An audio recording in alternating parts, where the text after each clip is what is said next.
Hey everybody, welcome back. This is my HotS Thoughts number 2. Today I'm going to be talking about Infernal Shrines, the newest map in the map pool, and I'm going to talk about how the map works, some of the recent changes that were made to it in the October the 6th patch, and talk about how that affects gameplay on the map. And then I'm also just going to talk about general drafting and how teams are playing on it. So that's the plan for the episode today. The Infernal Shrines map came out shortly after Gamescom.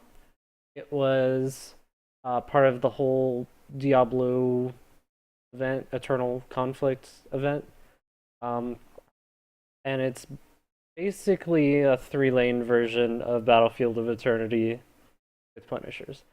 Um, so let's go ahead and look at the map. All right, so Infernal Shrines. This is off of Blizzard's main site. And it says activate the shrines, slay the guardians, 40 guardians, and then get a Punisher, which runs around and jumps on things. So looking at the map, zoom way out. All right, so we can see there are three lanes. First of all, it's the classic Diablo theme map where you have hell versus heaven, kind of like that eternal conflict thing. This is nice because the bottom shrine is part of heaven and the top shrine is part of hell, so it's split evenly. Pretty cool. Anyways, so it's got three lanes and 3 shrines right here. Okay. So on this map, the island is kind of the top lane because the distance between the mid and top is a little bit longer than these 2 lanes. So there's typically a lot more rotations that go on in the mid and bottom lanes. Usually you have one hero soloing top. Pretty much that's in pro play. In QM or Hero League, you guys may do whatever, but that's the typical sort of thing that happens in professional play. So important thing about the Diablo maps is that the mercenaries are really strong. The difference between the mercenaries on the Diablo maps and the mercenaries on the more classic maps is that both of the ones on Diablo push really hard because they both kind of outrange the tower. So on this map we have 3 siege camps. These trifecta, these 3 down here, and then there's 2 bruiser camps up here. The siege camps will always outrange the towers, just like the ogres. And there's 3 of them, so they're really difficult to get rid of, especially if you get them right before shrine. The bruiser camps have the necromancer or whatever, the sorcerer that keeps summoning dogs that just continually attack the towers. One good thing is if all the other minions die and there's just the sorcerer left, the tower will start attacking that and won't change targets, so that'll eventually die. But for the most part, they'll keep pushing forever, and they'll get a lot of work done. So, noting that power, you generally want to get mercs right before shrines or right before an objective somewhere else on the map is going to break out. Because if you do that, you're going to be spending a lot of time fighting over these shrines or dealing with punishers, and you're not going to have time to deal with the merc push that's going on the other side of the map. So really, really powerful on this map. Really good thing to prioritize, especially around shrine time. If we're going to look a little bit closer, let's go ahead and look at the shrines themselves. So this is top shrine. Generally, a big theme of this map, and for Battlefield of Eternity as well, is they have a lot of line of sight blockers. They have a lot of these vents, a lot of really tight, narrow chokes. And so what that means is that it's very difficult to get into position here and control the area effectively, because you can get constantly zoned through these small little chokes. And and you can't really see where you need to be. So for instance, like this space is just one storm. Like you can block off this entire place with a Psy Storm or like a Flame Strike or a Blizzard. You can block off this entire entrance to the shrine with just one AoE spell. Um, Big thing to note about Top Shrine is that it is these vents are kind of everything. They kind of prevent the so you're like the blue team and you get here first, you control these vents, and so it's very hard for the other team to get in here safely. Either they have to walk up through this little tiny choke, and like I said, you can get zoned out really easily with one AoE spell, or they kind of have to face shake these vents a bit, which is never optimal. So what you'll typically see is with Top Shrine, you typically need to get here as soon as possible just so you can control these vents. It's like a really important thing on Top Shrine. You also have this top vent, which is really nice for escapes and things. If like, you start to get really low, you can pop in this vent for a bit. And if you're against bad players, sometimes they'll forget you're there, which is nice. But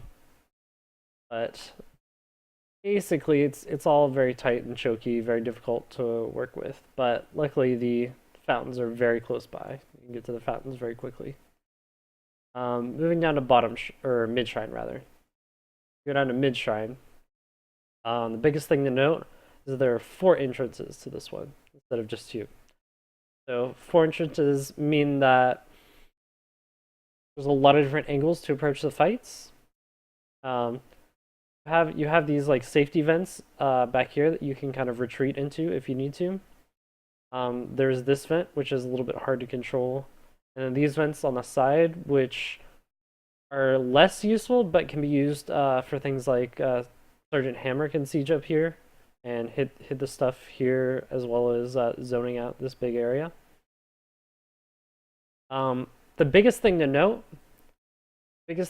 on mid shrine and bottom shrine is that since there are 4 entrances, you want to at all times control at least 2.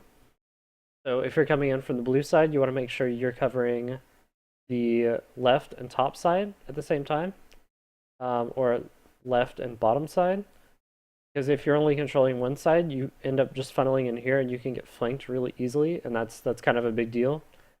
But if you control both of these sides, you can come in here, and if someone comes in top, you can kind of move back while this side moves up and kind of absorb the blow of it. Basically, this whole area is about controlling these chokes. You want to make sure that you're really controlling these chokes and paying attention to the other team's movements and whether or not they're coming around for flanks on top or bottom. Moving down to bot shrine. Bot shrine, we've got 2 vents. We got the top vent and the bottom vent. Similar to the mid shrine, the vents are difficult to control, but really important that you have at least control of at least one, so that you can move around safely in the shrines. You got these safety vents back here that you can retreat into, as well as these little hallways, which are kind of like the vents on mid shrine, kind of somewhat useless vents. You can kind of retreat into them and throw a couple things over the wall, but it's not like a super safe spot for anything other than maybe hammer. Excuse me. That's all 3 of the shrines. That's basically the map in a nutshell. So next I just want to talk about changes to the map. So the most recent changes to the map were, first of all, they changed the Guardian numbers from 30 to 40. And what that does is it just means that you have to get more Guardians. You have to spend a little bit more time at the shrines killing them. And I think they spawn at 10 at a time. And then the second really big thing was that Guardians no longer take extra damage from multipliers. So when you have things like Johanna, Night Takes Pawn, or Leoric Skeletal Swing, you could get talents on those that would do extra damage to minions and mercenaries.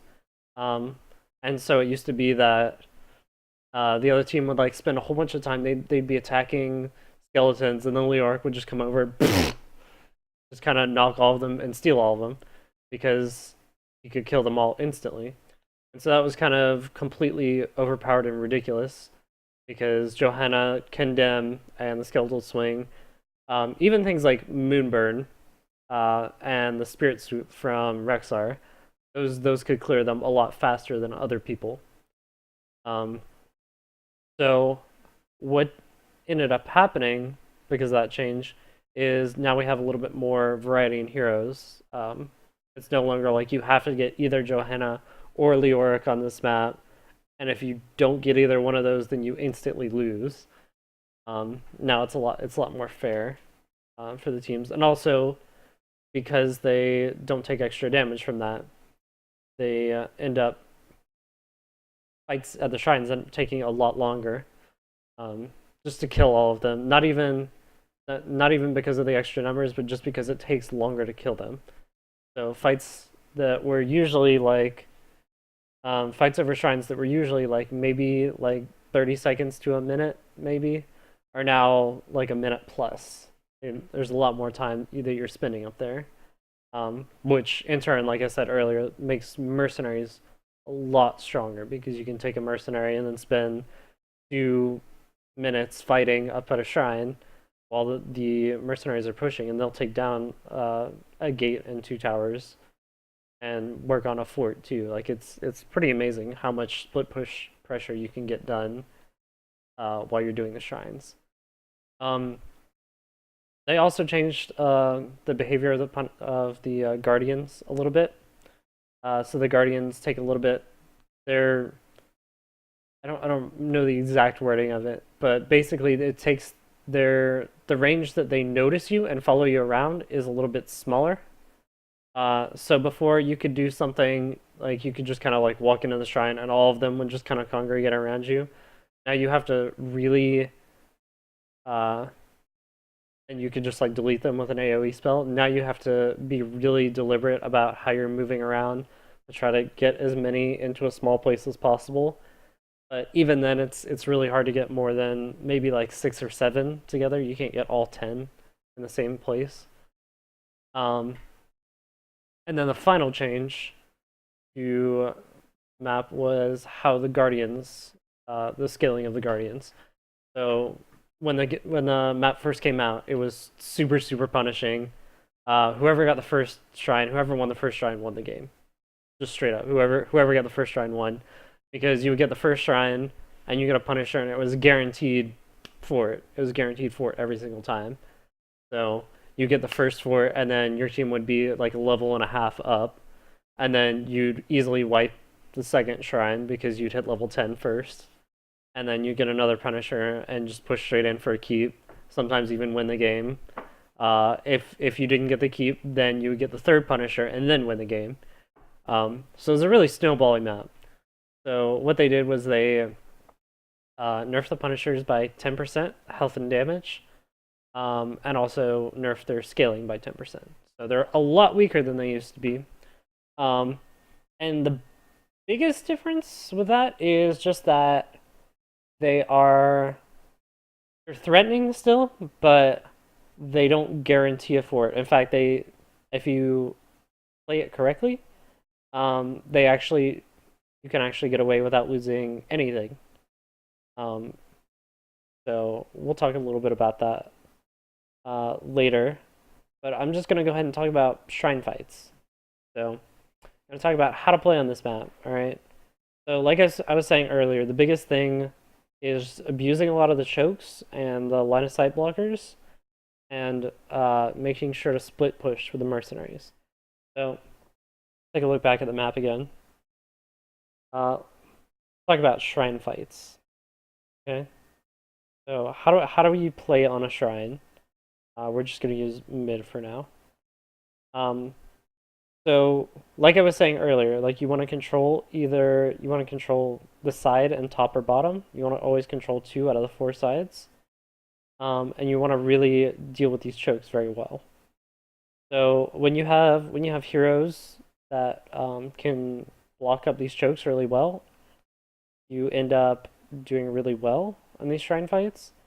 So if you have stuff, AoE spells that can zone these out, like Jaina or Kale, or Tassadar even, where you can just like throw down something in these spots and just kind of zone people out and force them back here. That's really, really solid. Also, if you just have meaty heroes that can clog up chokes. Um, so you can just put like a Leoric here, and the other team has a really hard time getting through because there's just a Leoric in the way.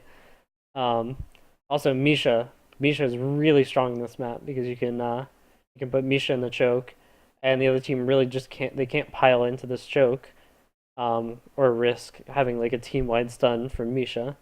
They have to be really smart about flanking and moving around. Um, and I actually have a short video here. This is C9 versus Team Blaze at the HCC Heroes Brawl. So this is a short clip of the first shrine fight. I just want to show how they fight back and forth and really work on these chokes. This is when the shrine first starts, and everybody's getting into position, and you see that Team Blaze is going ahead and already kind of just like pulling the Guardians over here and trying to deal with them closer to their side. So because they don't have False Start or Brightwing yet, they're just gonna try to focus on killing as many Guardians as possible before the other rotations from Sonya and Murky get there. So they move back a little bit, and then they start to push back. And once Sonya gets here, you see that they immediately start to move back a little bit, and try to play it safe. And they move back all the way into this choke. But the good thing is they already forced Leoric back. If they had moved back here and Leoric were still standing here, then C9 would have complete control of the shrine, and they'd have to find a way to flank and get in. You see they move all the way back. They move safely. You see Falstad come in from the top, which gives them control of these two sides, while C9 has control of side and bottom. They move back in and move towards pushing C9 back out. You see they managed to steal a couple skulls with these AoE storms. This is what I was talking about earlier, how you have these AoE storms that kind of pushes everyone out here, and then once you can clog up that choke with somebody like Misha, and the entire team is zoned out, and they have to find a new way to get back in. So that's basically shrine fights in a nutshell. The other thing that I want to talk about is also is how to deal with the Punisher.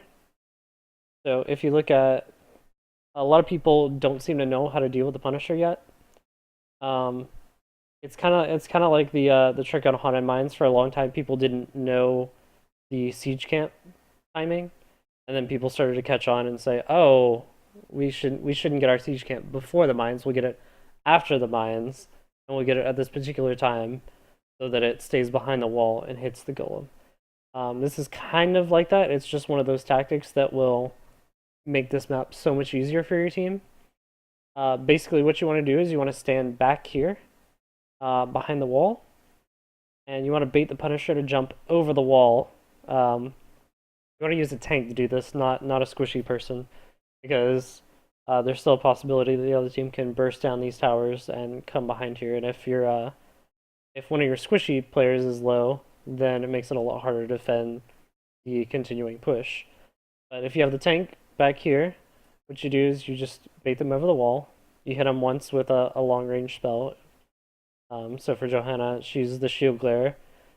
For Burden, you could use like a Storm Bolt, things like that. And you just bait them over the wall. They jump and they get in range of all four of these towers, the 3 towers plus the fort. And what happens is they all attack the Punisher, and the Punisher will die really fast just from the towers. And so if you do this correctly, the first Punisher especially is really not a big deal. And Punisher pushes in general are not a big deal because it's not a big frontal push. Like, the Punisher gets separated from the rest of the team, so you can deal with the Punisher without having to deal with the other team and how they're threatening you. So that's nice. Um, the the other big thing about the Punisher is now that people have figured out this timing in pro play, or not this timing, but this tactic in pro play, is we're seeing a lot more rotations come into play. So a lot of people they'll see that the Punisher is just going to get baited over the wall, and so in this case, C9. This is C9 versus Complexity. In this case, C9 will just automatically go ahead and start soaking again, as you can see on the minimap. Oh shit, that's right. I closed this. All right. As you can see, they already started splitting on the minimap to gather extra experience.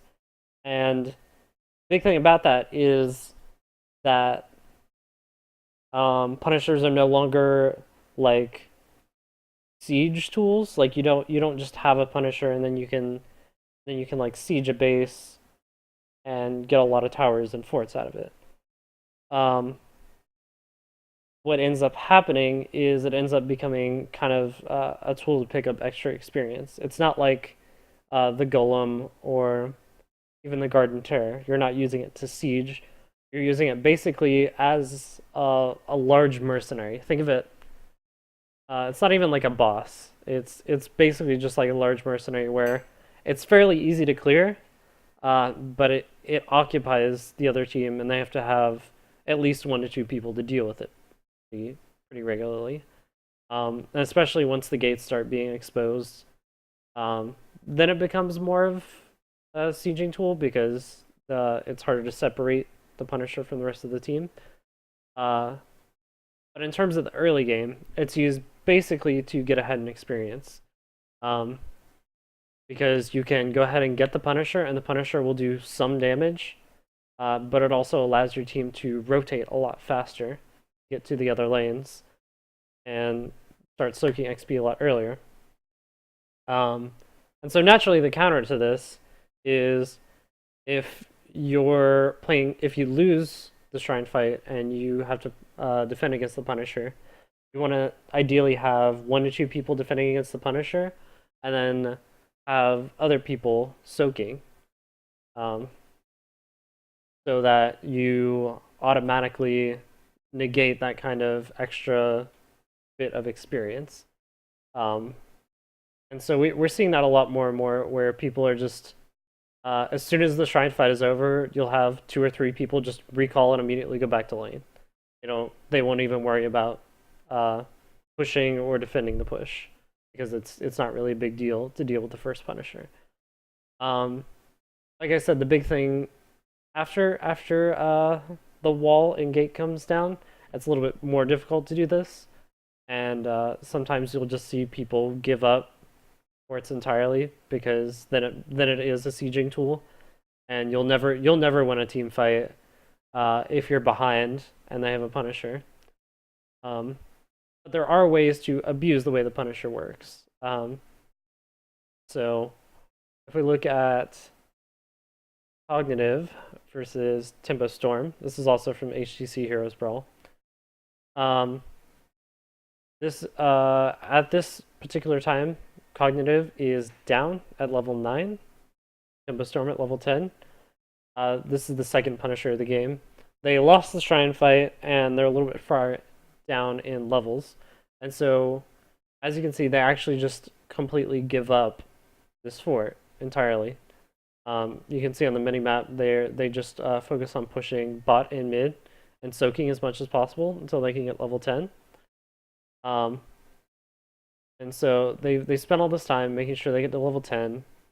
They start to move up to defend against the Punisher at the keep. As you can see, they had to just sacrifice the fort because they weren't going to win that team fight. So they move up here, and this is a really smart move. They notice that Vala's in the middle, and they just kind of insert themselves in between the Punisher and where Vala was, and just intercept her and kill her really fast. So KO goes down really, really fast, and they can move up to deal with the Punisher. And what's really nice about this kind of forces Tempo Storm to run away, but also it makes them abandon this Punisher. So now Cognitive can take this fight way back here, and they don't have to worry about the Punisher. Punisher will get cleaned up more or less by towers. It doesn't have enough health to be as scary as something like the Grave Golem or even a boss. So it'll get cleaned up by towers fairly easily. But a lot of the extra damage from Punisher is negated in these team fights. So they move all the way back here to abuse where the Punisher is and just ignore it while they deal with this. And as you can see in the middle of this fight, you can see the Punisher dies. So they don't really have to worry about that. They can just fight before this. And this is a long team fight. I'm not going to go through it, but it ends up being surprisingly even, and Tempo Storm comes out decently. So what ends up happening, going back to the kind of split soaking that I was talking about earlier, where people would get the Punisher, they'd finish the shrine fights and they'd immediately move back. Another big thing that we're seeing is we'll start to ignore it altogether because the first Punisher isn't a big deal. In a way, it's almost starting to resemble Cursed Hollow, where for a long time, Cursed Hollow, people were under the impression that, also because people were new to map styles like that, they were under the impression that they had to immediately drop everything and go to the shrine, or go to the tribute, and get the tribute as soon as it spawned. And so, in the early days of Alpha, and even some of the early days of Beta, you would see, a lot of times, you would see teams pushing really hard on one lane, and then as soon as the tribute would come up, all 5 people would rotate there, and you'd have these big 5v5 fights at the tribute. And what we've seen over the past couple months, particularly over summer of 2015, is that people just started giving up the first tribute, giving up the second tribute. That people just really didn't mind giving up tributes because you only need 3 for it to actually do anything. And the split soaking pressure was a lot more powerful. You could split soak and get mercenaries and take down a couple towers, and you would hit 10 right before the third tribute was up, and you would just roll over the other team and they wouldn't be able to get the third tribute, and from then you could kind of snowball and take forts and take the rest of the tributes. So that became a pretty valid strategy. And then kind of seemingly to combat that, we also had people, the other team that was continually getting the tributes, saying, oh, well, since you're not going to respond as much, we won't respond as much either. And so we ended up with these a little bit wonkier type styles where you'd always have like either a 4-1 split or even like a 3-1-1 split, where you have one person or 2 people soaking lanes, and then you'd have a 4v4 or 3v3 over the tribute. And it was a much smaller scale fight. And in some ways, you also kind of see that on Sky Temple. It's kind of the natural effect of things as people figure out, oh, I don't have to commit as hard to this particular objective. The other team realizes that they don't need to put as much pressure on the objective, and so you see kind of this give and take between taking objectives and split soaking. So what I'm seeing a lot more. Oh, hi kitty. Hi kitty. Goodbye kitty. All right. I got kitties. What I'm seeing a lot more is on Infernal Shrines, people are just giving up the first shrine because they can easily defend it with just that tactic of having it jump over the wall. So what you can do is you can split soak mid and or bottom. Sorry. You can just split soak those areas and have like a.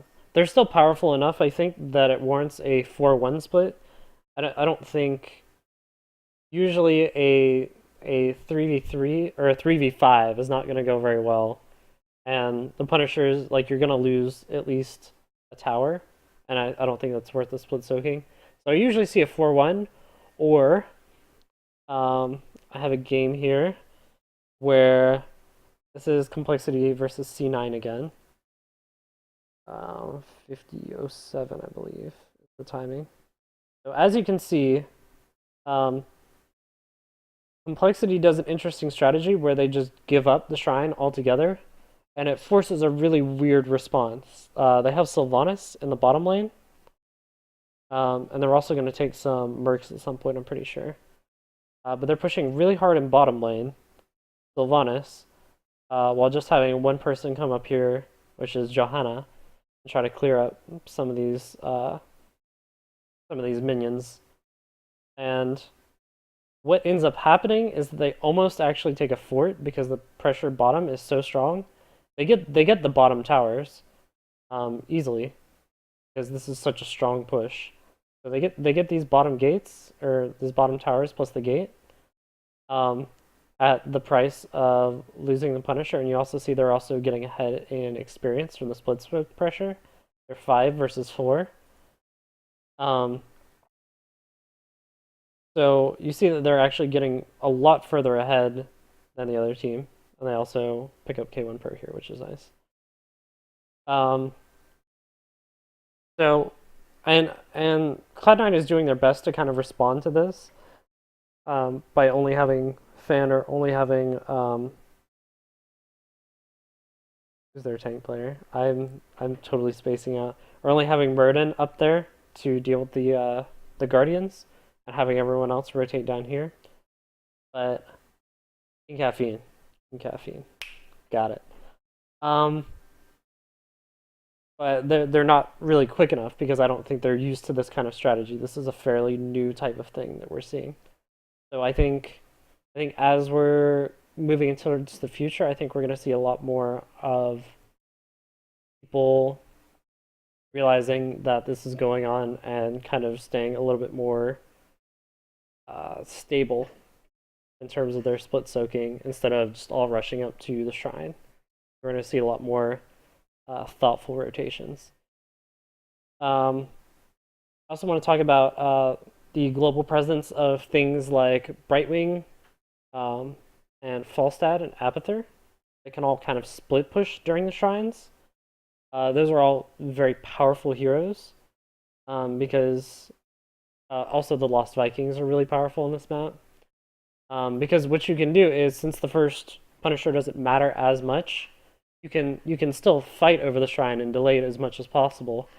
And when you have somebody like Abathur, Brightwing, Falstad, and the Lost Vikings, you can split push like crazy while still threatening the shrine at the same time. And if you played against any of these things on Quick Match or Hero League, like, you know how incredibly annoying it is because you're fighting over the shrine desperately, and you look up and you realize that you're leveled down somehow. It's because the Abathur is split soaking the entire time. So I think to combat that, we're definitely going to be seeing a lot more of we're seeing more global presence heroes, but also more split soaking, where people realize that the Punishers aren't quite as important. One last thing that I want to touch on is I just want to talk about the different heroes that I think are good on this map. So, like I said earlier, the big thing is about controlling chokes and things of that nature. So you really want to get AoE on this map. It's really important to get a Kayle, Jaina, or even a Tassadar, just because that AoE helps immensely with clearing the Guardians.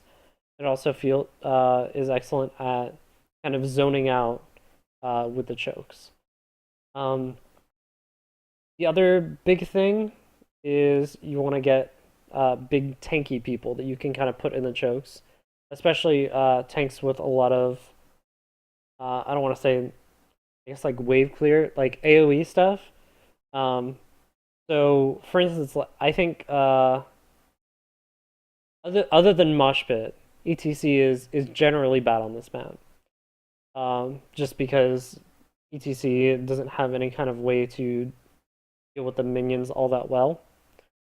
Um, but I really like heroes like Johanna and Leoric that both have that amazing wave clear.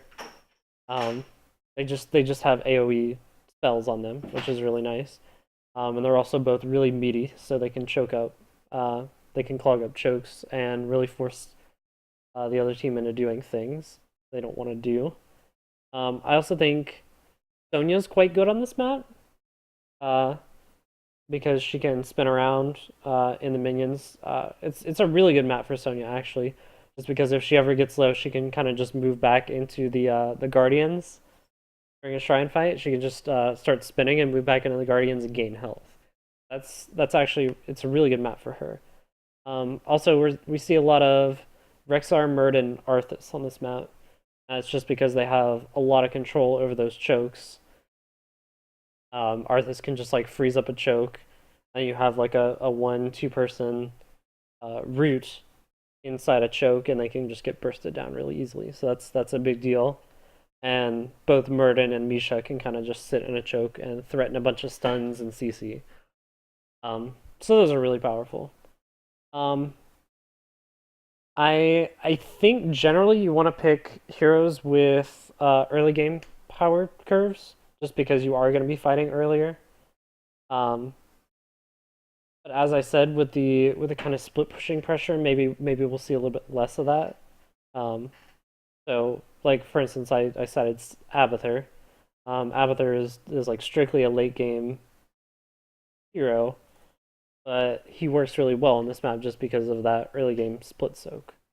So you can make whatever work.